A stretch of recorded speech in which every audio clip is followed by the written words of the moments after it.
এখন সন্ধে 6:30 বাজে।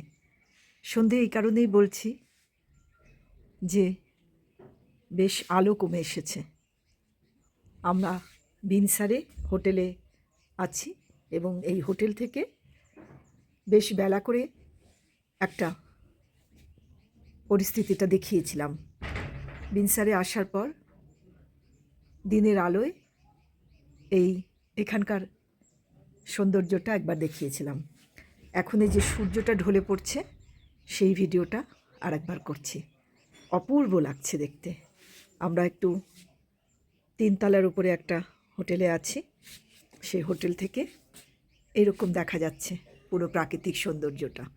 পুরো এদিক থেকে সামনেটা একদম খোলা, পুরোটাই দেখা যাচ্ছে, এই পর্যন্ত দেখা যাচ্ছে।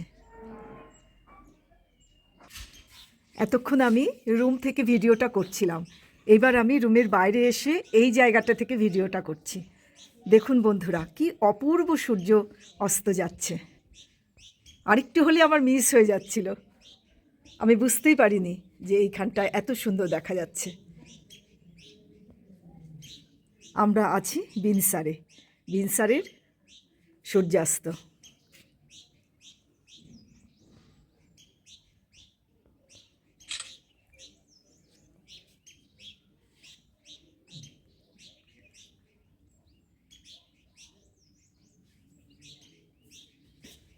দারুণ একদম।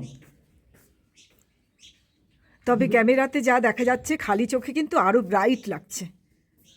খালি চোখে এত ব্রাইট লাগছে, একদম চোখ ঝলসে যাচ্ছে মনে হচ্ছে।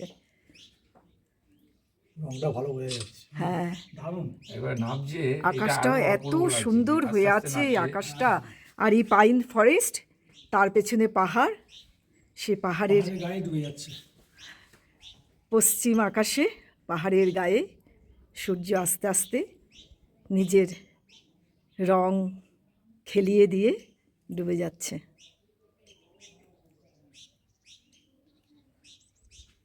ক্ষণে ক্ষণে রূপ পরিবর্তন হচ্ছে আকাশের। এরপরে আর কিছু বলা যায় না, এ শুধু দেখতে হয় চোখ ভরে, মন ভরে।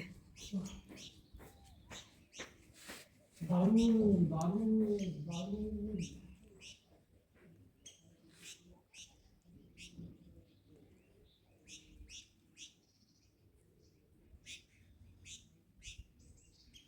একটু আগে কিন্তু এক পশলা বৃষ্টি হয়ে গেছে, কিন্তু তারপরেই আবার এত সুন্দরভাবে সূর্যটা অস্ত যাচ্ছে। বৃষ্টিটা যখন এলো তখন আমরা ভাবলাম যে সন্ধে বুঝি হয়ে গেছে, কিন্তু এখানে সন্ধে 6:30টার পরে হচ্ছে। এখন একদম 6:30 বাজে।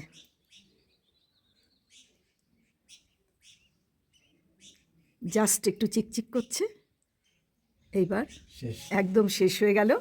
কিন্তু সূর্য এখনো ডোবেনি, পাহাড়ের পেছনে আছে, আমরা দেখতে পাচ্ছি না আর। এখনো আছে অপূর্ব সুন্দর, অপূর্ব সুন্দর। যেটা যদি কাল সকালে ভালোভাবে দেখতে পারি তার কিছুটা পিক দেখতে পাবো। এই ভিডিওটার পরে আর কিছু বলার নেই, এই ভিডিওটা এখানেই শেষ করলাম। আর কিচ্ছু বলার নেই, কিচ্ছু বলার নেই। অপূর্ব সৌন্দর্য দেখলাম, মন ভরে গেল বিনসারে এসে। টাটা বন্ধুরা।